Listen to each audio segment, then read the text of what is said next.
Hey, Mitzi, welcome to the podcast. I'm so pleased that you're here. Hi, Barbara. I am excited to be here.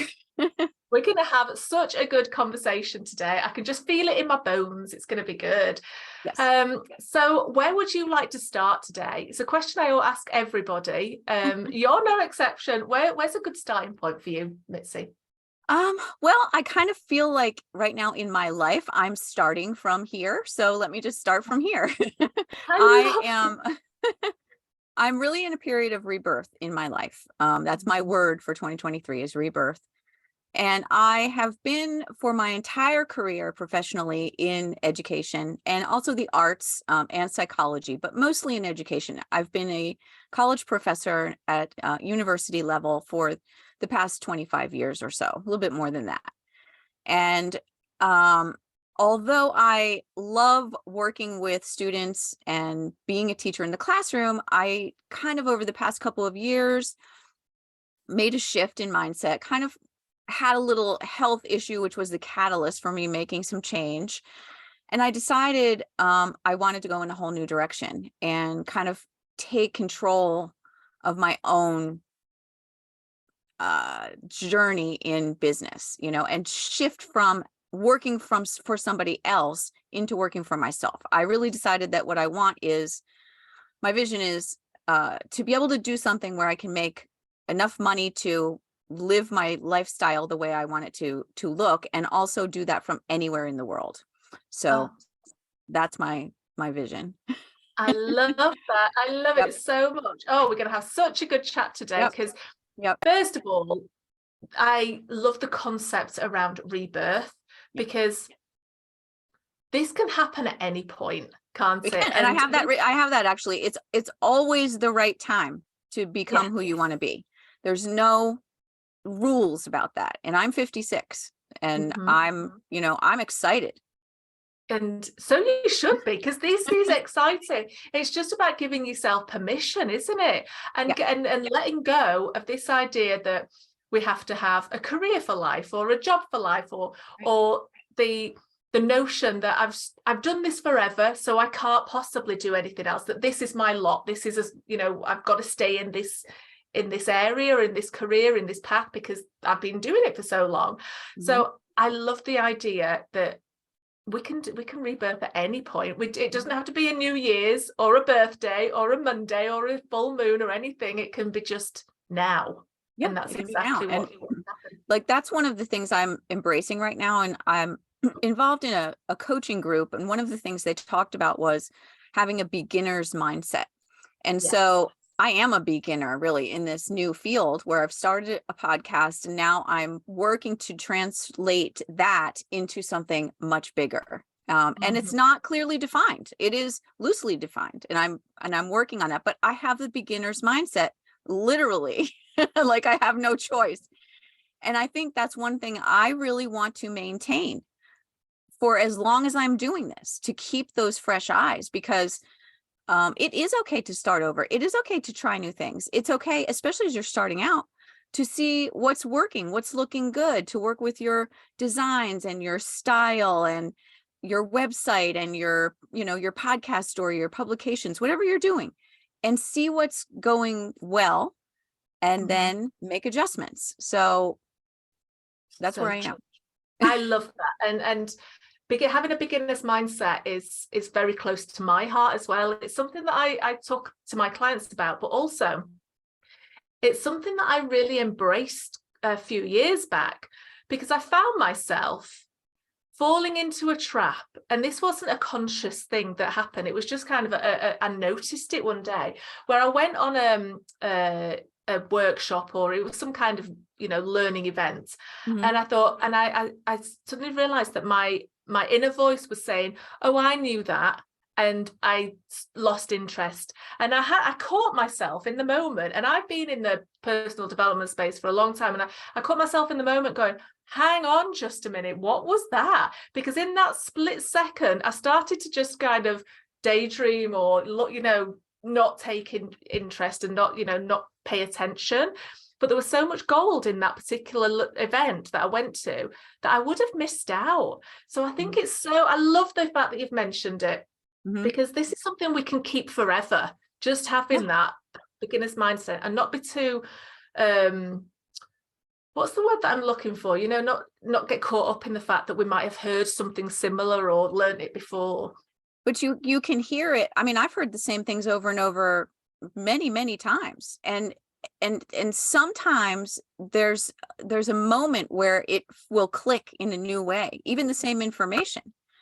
And I think there's for me, there's this little line I'm walking between beginner and imposter syndrome, and keeping that beginner's mindset, but also having confidence is, so having confidence that doesn't turn into the ego that says, oh, you don't need to know this, you already know it. Yeah. But also, just being open-mindedness, I think. And so I'm walking that line.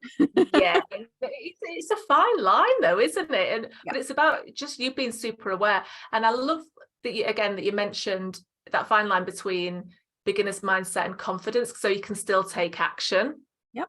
It's the thinking, not staying stuck in beginner mode, that at some point you've got to take what you're learning and put it into action, right? And start doing something with it. So there's so much going on for you right now. So new podcasts, a completely new industry, a completely new beginning. What was the catalyst for that? Well, I mean, I've have a background. I have a master's degree in psychology. So I've always had a background in that, and always been interested in personal development for myself and also for others. And I've used it in the classroom and in my curriculum that I've developed for higher education as well.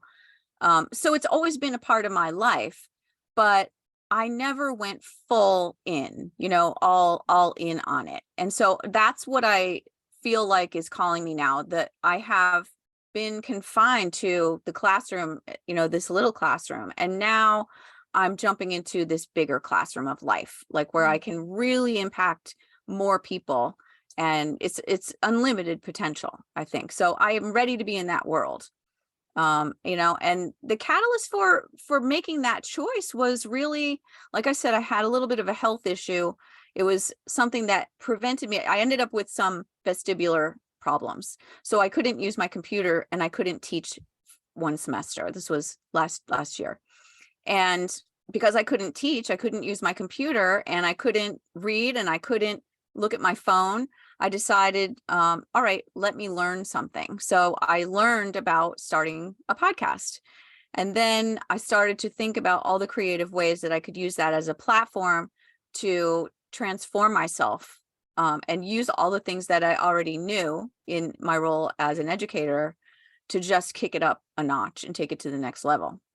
So, and I think that for me, the beginner mind is the excitement, it's the adventure. That's what I'm trying to keep in that. So there's a little insecurity. Sure. I mean, I think there is always in everything that we do, but I have all the tools and all the background knowledge I need. I just need to apply it in a new way. And that's actually part of, Bloom's taxonomy, which is a hierarchies of thinking. It's a higher level of thinking to apply something in a new way. And it's just it's my wheelhouse. So I'm excited about that. So there's so much that I want to unpick. First of all, I want to say a massive well done for taking the leap and for just starting this new chapter of your life. I'm really excited for you. This is Me too. It's going to be so much fun. And we've not known each other for very long, really, a few months maybe. And in that time, I've seen how you're blossoming. So it's just so lovely for me to observe that. So I want to kind of explore this beginner's mindset, and what it's like to start afresh or just do something new, because this is something that happens to all of us. It might not be a new business or a new career as such, but it could be just a new chapter. And it can be scary, can't it? So what kind of resistance, or did you feel any resistance when you made the decision? You kind of thought, or you were in the process of making the decision that this is something that you're exploring. What was going through your mind and your soul, if you like, your core, about what was resisting making that move, or what actually enabled you to take that step confidently? Because I was faced with this health issue. And I thought to myself, I don't know if you've ever experienced vertigo or dizziness or that kind of thing, but if it's chronic, it's debilitating, completely debilitating. And I thought to myself, what am I waiting for? If I there was a point where I didn't know if I was going to be able to get over it. If I was going to be able to use my computer or read or knit or cook or do anything that I normally would do in my life when I was in the throes of it. And so it was really just kind of a little bit of a come to Jesus moment where I was kind of like, all right, you got to look inside and take a better look at what is going on here and look at this as an opportunity. And that's why I thought, all right, I can listen, I can learn. I learned. And as I was in the process of doing that, I was opening up, I was getting more in touch with what felt more aligned in my inner world. I was doing a lot of meditating because I was trying to work on my healing. And that was the key. That alignment then allowed me to just say, all right, I would ask for guidance, like what, show me the next step. And that's kind of, it sounds very spiritual, but I am a very spiritual person. And, that's what I started to do, more tune into my intuition and follow that. I didn't feel aligned really anymore with higher education. There was, with COVID, there was a lot of very negative and, disquieting kind of, things going on. We all were sort of teaching from home and then coming back. There was a lot of fear and a lot of, just a lot of feelings and energy that weren't feeling good to me. I didn't want to be in that environment anymore. And so it was perfect. It was like perfect timing. And I think that having this kind of health issue was the universe pushing me in a new direction, because, it will hit you over the head if you don't listen. Oh, I know. I have been in that place more than once. Yeah, I have this theory that if you don't listen, often the universe kind of taps on your shoulder a few times, kind of goes, are you listening? Are you listening? Come over here. And then if you ignore it, it'll bring out the baseball bat, right? And you'll probably what's happening. I was getting little nudges. And I think through COVID, those were the little nudges saying, okay, it just doesn't feel good. You're not able to interact in the way that really makes the biggest impact for me. And there was just so many other feelings hanging over, higher education during that time. And I think it's much better now. I think it's gotten back into the groove. But for me, I was ready to just grow. I think I outgrew my shoes in that role as a classroom teacher, as a small classroom teacher. And because I could work with so many more people of all different ages and all different walks of life instead of just one student population. One container, absolutely. Yep. And this is, again, it's so lovely to have this conversation because it gives permission, doesn't it? I know we only need to give ourselves permission, but it's always nice to see other people kind of take that leap or just follow their inner guidance. Which brings me back to, you use the word alignment a lot, and I love that word. I talk about alignment. And what were you looking for? How did you reconnect so that you could start to get that inner guidance? The meditation. It was 100% being quiet, finding opportunities to be quiet. I was feeling tremendous stress at the time for lots of reasons. And I'm not convinced that stress wasn't one of the catalysts for me having this health issue, but I was really forced. It was a baseball bat. I had to cut out all sort of negative things in my life because any stress would make me feel dizzy and I would get this vertigo. And there were I think there are other things at play. I have now come to find out there are some other causes from like my cervical spine, hormone issues, other things that were sort of making a perfect storm in my body and that I've gotten on top of. But when I didn't know what I was dealing with and I thought that I might not overcome that problem, I just turned to meditation. And literally cutting out everything negative in my life. If my Mm. partner would bring up something in the news that was upsetting or, even slightly stressful, I would say, I cannot deal with that. I cannot talk about that. I can't deal with anything that's going on in the world. I have to really focus on me. It was my number one priority. And that's why I know that I'm meant for something bigger. And that's when I Mm. got, more in touch with that. And Mm. not to be afraid to take that step, because this is your life. You only get one. Well, This you probably get many, but as that we know of, we this only one. know, that we know only we're only Right. aware of this. Right. We have to take that as read. Yes. But you're right. This is your life, Yes. right? This is your life. It's your life, and we take it for granted, and we kind of dismiss the fact that one day it's done. We run out of time. That's it. Game over. And Right. so it's about just seizing the day and, and capturing it. And there was give it a shot. If it doesn't work out, go get a job working Exactly. for Amazon or something. Like there's plenty of places you can go work if you want to do that. And so for me, I had the time. It was the right time in my life. I'm able to do this now. And so Yeah.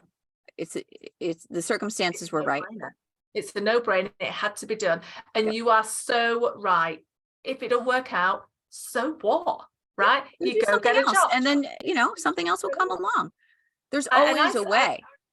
There is always a way. I remember when I left corporate, and it was we were in the last recession. It was about 2010. We were a little bit behind you guys in the States, but 2010, all the stores were closing. It was all doom and gloom everywhere, and I left my corporate job, a safe. I'm using quotes here, safe, illusion of safe job, and I thought, you know what? I'm not proud to think that if it all goes wrong, I'll go work in a coffee shop. I'll go work doing wherever. I'll do what I clean houses. I power wash somebody's garage. I mean, there's a million things you could do, and you could have fun doing it. And you can have fun doing it. And so I knew that I wasn't proud. I could do it, but I'm going to go all in on this. Yep. And that's where that's where the fun is, isn't it? Just let go of the fear that you'll be okay if it doesn't work out. There is always something out there for you. But I think you just have to look at your life and set yourself up for success, and allow that to come, and just let it feel. I just said this to my son this morning. Believe that it's easy. If you believe that it's easy, and look at what things that are limiting you. Maybe you have limiting beliefs, and that can only be dealt with if you take the time to go inside. And this is the thing. This is where meditation is just the answer. I mean, I've been meditating for a while now, and I absolutely love it. And whenever I'm feeling, if I'm bumping up against myself, I just double up on meditation. I just do it during the day, or I do, do more often. But what I want to double back to for us, Mitzi, is I love the fact that you protected yourself. You literally built a fortress around your positive mindset, didn't you? I did. That you were able to say, I had to, because it was affecting my central nervous system. Like when you get to the point where stress is causing you physical symptoms and you don't really understand what's happening, you have to take a step back. And really just literally protect yourself. Protect yourself. And that's and for you it had got that bad where you had no choice, but this is good practice anyway. Right? So it doesn't have to come to that point. No, exactly. This is self-preservation. Because no matter what's going on in the outside world, yes, there are going to be things that will affect your life, but at the end of the day, you really do have control over this yourself, and that's where you have to put the focus then. I know. I stopped watching the news a number of years ago, and so many people said to me, well, how do you know what's going on? And I'm like, you just know. You exactly. It's there in the air. It's just the energy of the world. So true. I mean, I got into the habit of just I don't watch the news at all on television. I haven't for many years. But I do check in every now and then, just with something, any, like, just where I can see the headlines of the day, and then I think, all right, you know, I don't really need to know anymore, right? Just Done. make sure, like, the sun hasn't gone out, or, like, something like that. Exactly. And it Other than always that, amazes me that the news can be both ways, but we only tend to broadcast the terrible news, don't we? So yeah, it's just a self-preservation. You built a fortress, and I absolutely love that. So what was your meditation practice? I'm just curious. well, I do different things. I do listen to some of the Dr. Joe Dispenza meditations, and I find those very useful. But I also love to just put on some music, which I usually get from YouTube, at a certain hertz. Like, I'll look at one of the solfeggio frequencies or something like that, for healing certain parts of my body. And there's so many of them. There's just a million of them. You can go on there and Yeah, look for healing meditation music, and you'll start to find many of them. And then I'll put my phone on do not disturb, put the earphones in, because you need, a lot of times they're like binaural beats. You have to do both yeah, ears. So I'll do that. And then I will do, actually, I have right here, I'll hold an object sometimes. Like, I have a seashell, because I love the ocean and what it symbolizes, the metaphor. And then also I have like crystals. So I have, this is this little crystal I'll use. yeah. So I usually will just sit with the music and hold something in my hand, or just to hold nothing, just sit with my hands, and I'll just be comfortable. Usually I sit with my back against something. And sometimes, this is a tip, you sometimes need to have your butt elevated a little bit, otherwise your legs might fall asleep. So that's why sitting on a little cushion or up a little higher. And I usually cross my legs, and then I'll just go for whatever amount of time I need. It's not even that long, maybe 15 minutes. And a lot of times what I'll do then is I'll have a journal, and I'll just do a little automatic writing afterwards. So I'll just come Yeah. out of the meditation, and I'll just write anything that pops into my mind. And I always say, if my kids find my journals somewhere down the road, they're going to think that I was absolutely nuts, off my rocker. Yeah, I Because have the I'm same. not, I'm uninhibited with my writing. Whatever comes into my mind, I don't judge. If it sounds, loony, so be it. It's what's in my mind. I just put it down in there. But that's how you get ideas generating. That's how creativity comes in, and that's how you get in touch with your inner voice. You can't, you can't put boundaries on your mind in that way. Like, that's like putting shackles on yourself. So just let yourself get in tune with yourself, and it comes, and you get better at it. You do get better at it. And if you're just starting out, I've been meditating for a number of years, and I think the best thing that I heard right in the early days was it's a practice, not a perfect.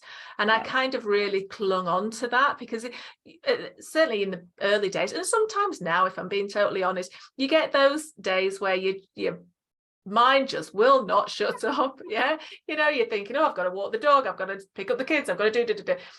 And that's a today thing, and tomorrow will be better. It doesn't mean to say you can't do it. It just means to say it was today, or in that moment. It doesn't even have to be a today thing. Yeah.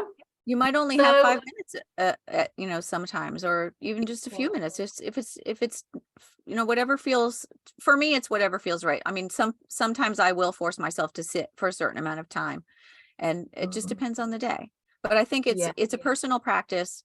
There's no rules about meditation unless you're following a particular school of thought. And for me, it's just, I want to feel free, and I'm there to connect, and I'm there to heal, really. Yes. Oh, yes. And the word that you used, that was just gold, was I want to feel free. And this word pops up a lot, certainly in the entrepreneurial space, doesn't it? Because a lot of people leave their corporate lives, or their professional lives, for freedom. And maybe that thought might be, oh, I'm going to have work wherever I want, or at some point, go on holiday whenever I want, or have just have the day off whenever I want, rather than being chained to a desk. But actually, this freedom is so much bigger than that, isn't it? It's an internal freedom. Yes. And that's so powerful. So, and this is where meditation and being in alignment with yourself actually opens those gates, doesn't it? Yes, absolutely. Yep. And sorry, what were we going to say? Oh no, that's it. It's the most powerful thing. I think It, meditation is the most powerful thing, and it can heal you. I mean, it can literally heal you yes. from Yeah. physical ailments. And have you found that felt yourself healing as a result of your practices now?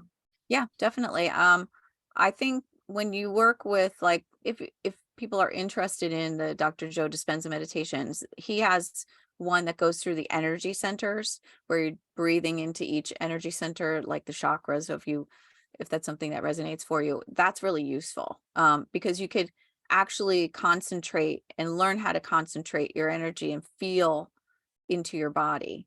Like, getting a sense of really tuning in to your body. It's interesting because for me, the more I tune in, then now I've started to like feel every little twinge, and it could give you a little bit of anxiety.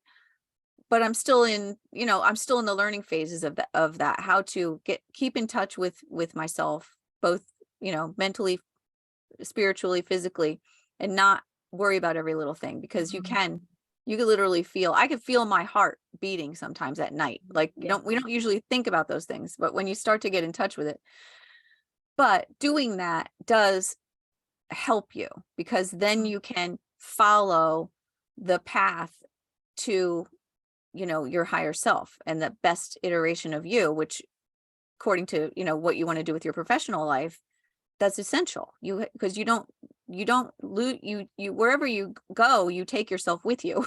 So if you're going into a new career, or your current career, you don't leave yourself at home. You go wherever you are. Yeah. And so, And that mindset is the strong foundation, isn't it, that you build everything on top of. yeah, So you also mentioned imposter syndrome. So when we were talking about beginner's mindset, it's that yeah, teetering on the tightrope between beginner's yeah. mindset, confidence, and tiptoeing into imposter syndrome sometimes. How did that manifest itself for you? What places were you feeling like an imposter? Well, I mean, I think I have for a very long time had the mistaken belief that I had to work for someone else in order to make money. Um, Although I knew that I could go out on my own, I have identified actually where that came from. I have a story from my childhood, and I think it ties into a lot of what we're talking about. Um, I can remember, well, before I get into the story, also, all of the women in my family all worked jobs. Even my grandmother worked in a dress shop many, many years ago. She's no longer with us, but probably back in the 1950s, when a lot of women did not have jobs, and she did work, a part-time job. My mother worked in a department store, and then she became a nurse. But it was always as a supplement to the husband's income, Yeah. and so that's Yeah. kind of what I was raised with, and kind of what was in my mind when I decided to become a teacher. Although I love being a teacher, and I think being a teacher is a wonderful profession and a great service to the world, I you don't make a lot of money. And I know maybe someone would push back on that, but when I was first starting out, I could not afford to live by myself in an apartment, and this was in the 1980s and 90s. So, and I think it's still the same now for new teachers starting out, and a lot of other jobs too. But I just had the mindset where I was going to get married, and I probably would have kids, and then maybe, try to be a stay-at-home mom for when they were little. And that was just my mindset, because that's what happened in my family. And also I remember this story, and I've been thinking about it a lot lately as I'm on this entrepreneurial journey, because I was in the 6th grade, and my mom used to drive me to school every day. I did not have a school bus, and we would stop many mornings in our downtown area. We had a little downtown, and there was this store there that was like a newsstand. So they sold newspapers and magazines and lottery tickets, kind of like a convenience store, but very old fashioned. And so the one thing that they had was this wall lined with wooden bins along the back of the store. And there were various things in the bins, like pens, maybe little notepads. But the main thing that that you found in those wooden bins was penny candies. We called them penny candies. So they were, little Smarties, Tootsie Rolls, lollipops, things like that. But there was this one candy they sold that I just loved, that they were called Lick'em Aids at the time. Now I think now they make them and they're called Fun Dip in the United States. I don't know if you guys have them over in England, but well, I think we've Fun got Dip, something yes. similar. Okay. So there was a strip of sugar packets, and then in one of the packets there was a stick, a plain candy stick without flavor, and you would lick that and stick it into the sugar that you wanted. So there was like the grape, the strawberry, the green apple. So I would buy these Lick'em strips with my allowance money. I got $2 a week, and I would buy them. They were 10 cents each, and I would just buy them out. Whatever they had in the store, I would buy however many they had. I took them to school and I sold them to the other children for 25 cents each. And I started doing this. I don't even know where I got the idea. I just was like, I'm going to take these to school and sell them. And I did. So I was selling them for 25 cents each. I was making 15 cents. And by the end of the week, I had maybe, made $3 or something, not even, right? Just a small amount of money. My mom was like so proud of me. And my parents just thought it was the greatest thing that I was doing this. So I'm doing this. I kind of got a reputation for it. The store would sometimes be out of them. So it was like a supply and demand thing that was working in my favor because I didn't always have them. So that it was like hard to get them now. And kids would come to me and they're like, do you have any candy today? Do you have any candy today?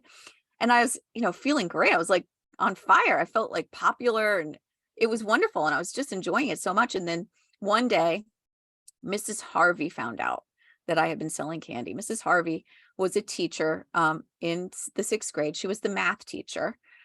She was very beloved. Everyone loved Mrs. Harvey. She had a very charismatic kind of personality. She would like dance around and people just loved her, right? All the kids loved her. So Mrs. Harvey comes to me and she says, have you been selling candy? And I'm thinking to myself, oh, this is awesome. She's a math teacher. She's going to praise me. She's going to want to talk to me about my little business.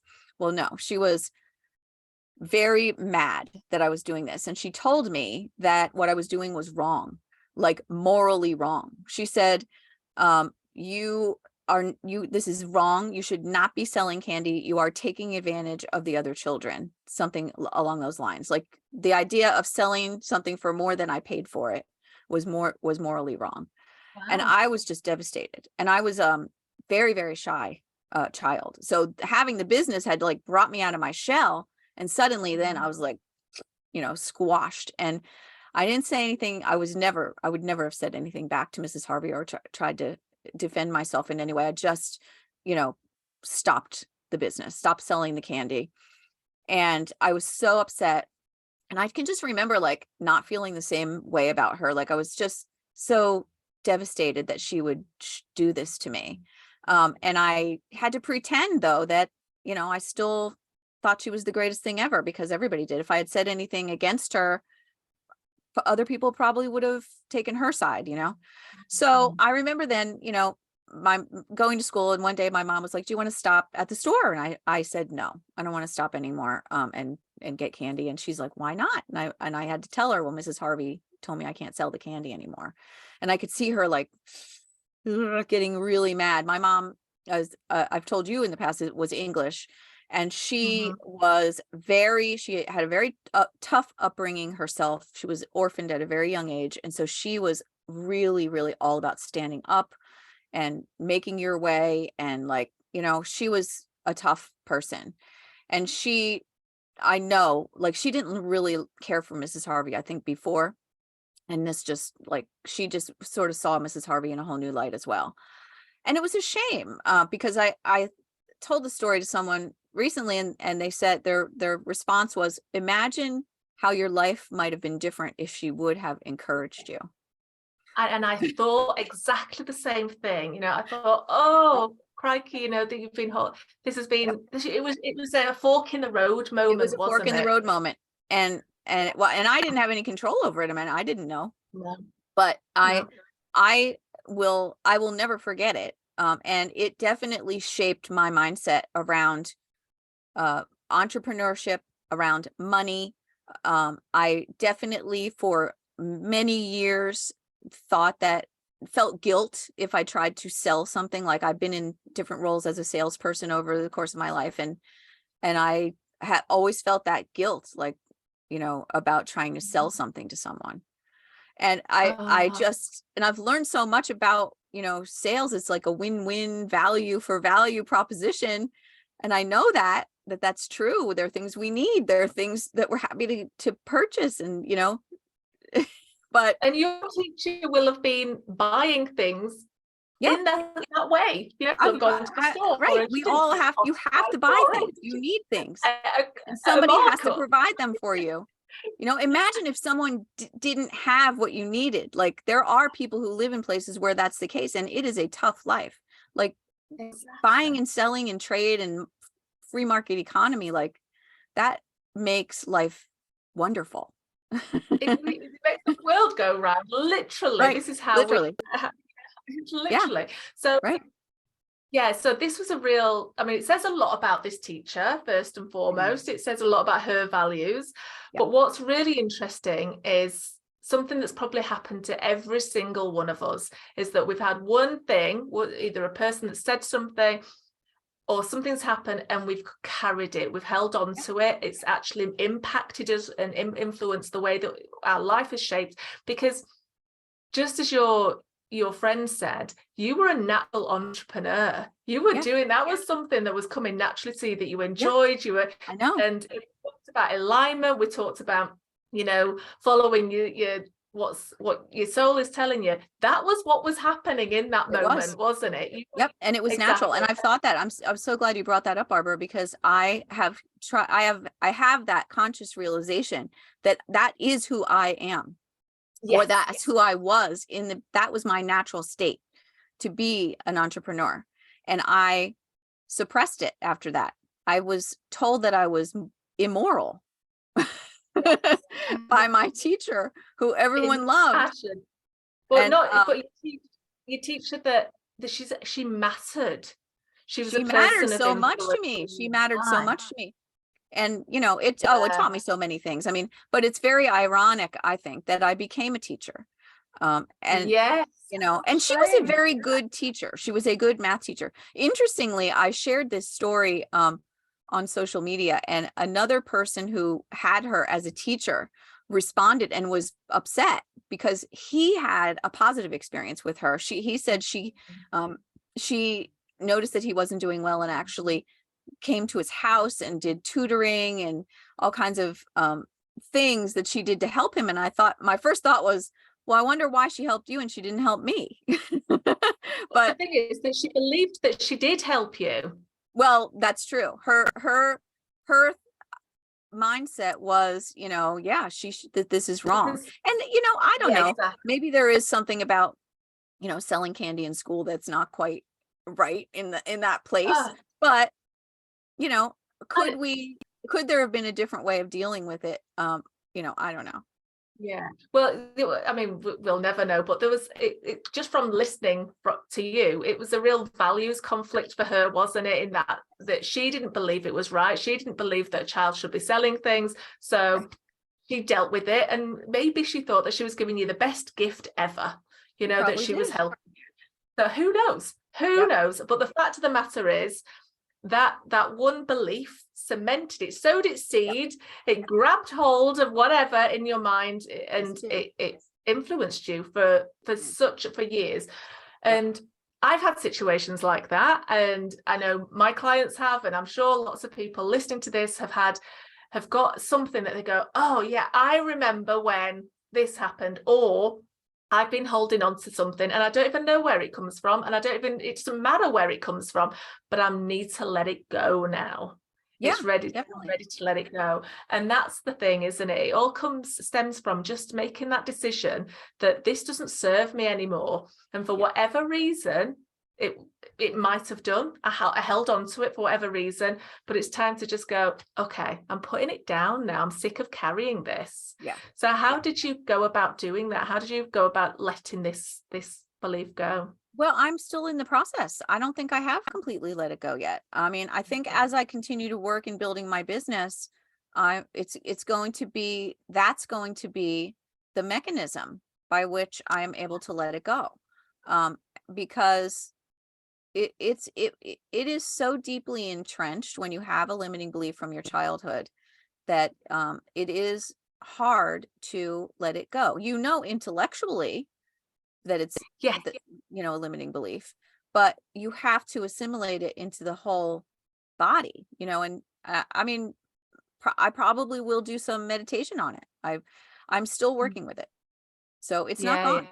It's not gone yet. No, it's about proving it wrong, isn't it? And you're Yeah. in, but this whole chapter, you're coming full circle. You're going back to your Yep. core. I You're going am. back to your I know. truth. Isn't that And great? now Yes. it's so good. So that little girl inside of you is going, Yeah. I'm back. I'm I'm back. here. This is what I'm meant to do. Yes. And yeah, it might be tricky the first time you actually want to, or maybe you've done this before where you're trying to sell stuff and you think, oh, you might get that trigger, that feeling, as we all do, Yep. in the pit of our stomach. And that's probably what's going to dismantle it slowly but surely. But how Yeah. lovely that you're able to just go back to your truth. Yeah. I know. I'm really happy about it, and also that I've acknowledged, like, where it's part of where it's come from. I mean, it's not just only Mrs. Harvey.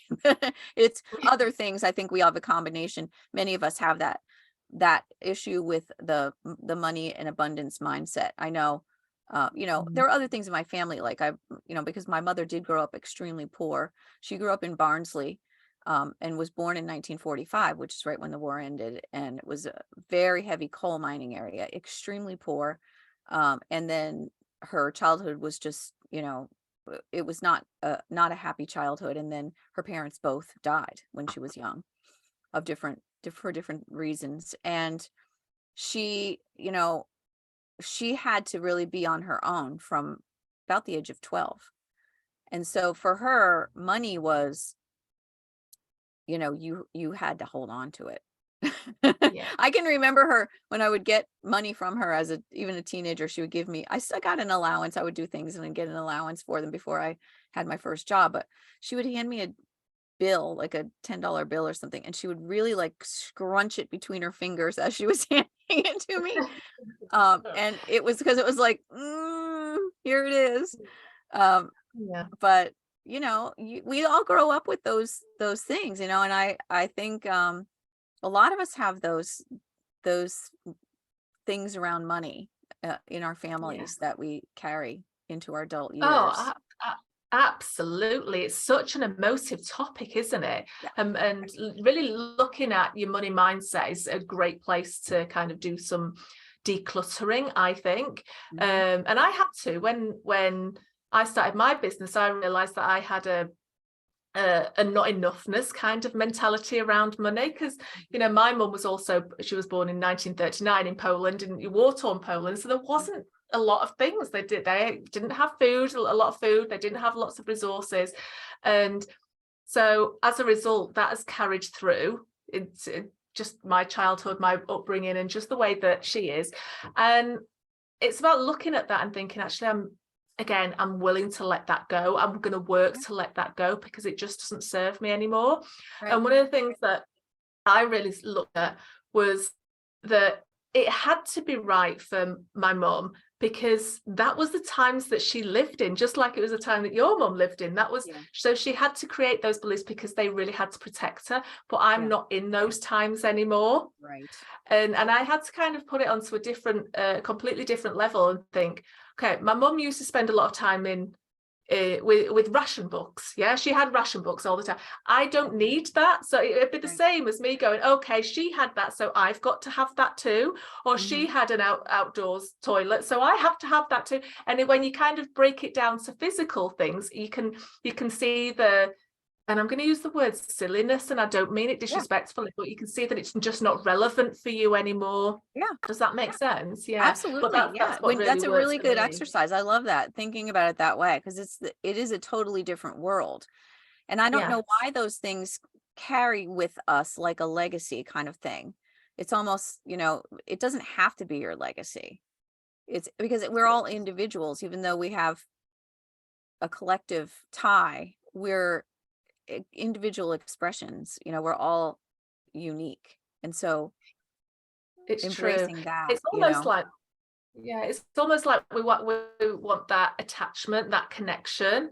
Yeah. But Yeah. at the same token, I'm a mum, and I know I want my children to do better than me. I want that evolution, So Yep. if they suddenly got more or had different belief systems and or evolved the belief systems and let go of some of those that carry, as we all do, then I'd be super proud. I'd be Me like, get too. rid of her, move on, grow, do amazing things. And I know my mum is like that with me. So it's about just giving yourself permission to go, she doesn't care that I'm holding on. She didn't need me to hold on to this. Right. It's Exactly. recognizing your part in the family evolution, I think. Yeah. Yeah. And also it's like, I think part of it too is that there really aren't any rules. Like there's, you can go right in and start making a lot of money without following a set of rules, or, I always think of the term paying your dues. You don't have to Yes. pay your dues these days. It's so true. You get to So make true. the rules, and there is so much possibility. I mean, yes, there's also a lot of hardship in the world, but there is probably more opportunity than ever with the tools Yes. that we have, right in front of us. Oh, absolutely. And they're getting better and better every single day. When I started my first business, again, it's only 2010, so what is it, 13 years ago. Just the clunkiness of everything was just made things so slow and messy. And now I think, crikey, it had taken me a week to do what I can do in 5 minutes. Yep. But you're right, I want to double back on something and just highlight it, put a neon light around it, and just really kind of underline it, that we kind of have this sense of we need to pay our dues. We have to earn our stripes, if you like, and start from the bottom. Mm-hmm. And I have a lot of conversations with new business owners say, oh, well, I've got to charge this much first, and then I'll charge this much, and then I'll charge this much, and then I'll charge this much. And it's why? But why? Exactly. Why are do you we worth have less now than you will be? Like, you're you're precious now. Exactly. And You're you've got valuable all of now. this experience. Just look at the abundance of experience under your belt that so many people have before they start their business. Is it worth nothing, just as you've said? Is it, does it have to start afresh and all of that to count? Yeah. So But you need, I think because of the work that you do with people is really important. Like that's something I'm finding out in the entrepreneurial space, like coming from the academic space, you don't need, you have guidance, but you really are your own boss especially at the college level. I mean, you're creating your own curriculum and you're in charge of everything.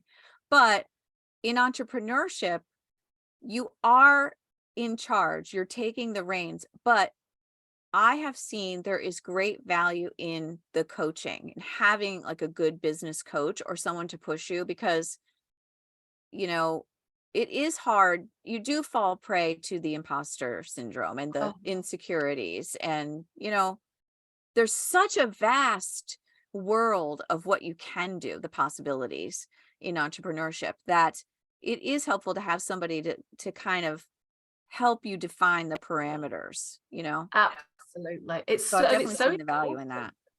Yeah, to not be alone. Yeah, you can be independent, but it's and make your own decisions and pave your own way, but you don't, it's good to be around people, and know that you're not alone, and that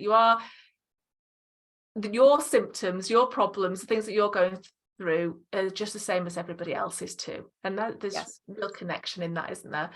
Oh, Mitzi, we have talked for ages, and I just could talk and talk and talk, and I just love it. I love everything that you've said today. It's been so good. Where can people find you? Well, I am on Instagram at Mitzi Ann Campbell, and also at blessons.podcast. My podcast is called the Blessons Podcast, and that's a combination of the words blessings and lessons. So the Blessons Podcast, which is on all of the different podcast platforms. And those are the two main places where I like to hang out. I also have a website, which is blessonspodcast.com. Although I'm kind of working on I'm transitioning. I'm working on something bigger. So that'll be Fantastic. around for a while though. Perfect. So we'll put everything in the show notes, all the links in the show Thank notes. you. So please do go find Mitzi, follow her, just hang out with her, because she's, Yeah. I really And enjoy talk to your me. company. I'm interested in people's stories. That's what I do on the podcast. I have people tell their life stories. So if anyone would like to share an interesting life story with me, you can go to the website, blessonspodcast.com, and sign up to be a guest. And I'd love Fantastic. to have you. Amazing. Mitzi, it's been such a pleasure as always. Thank you, And thank you so Barbara. much. Oh my gosh. Thank you.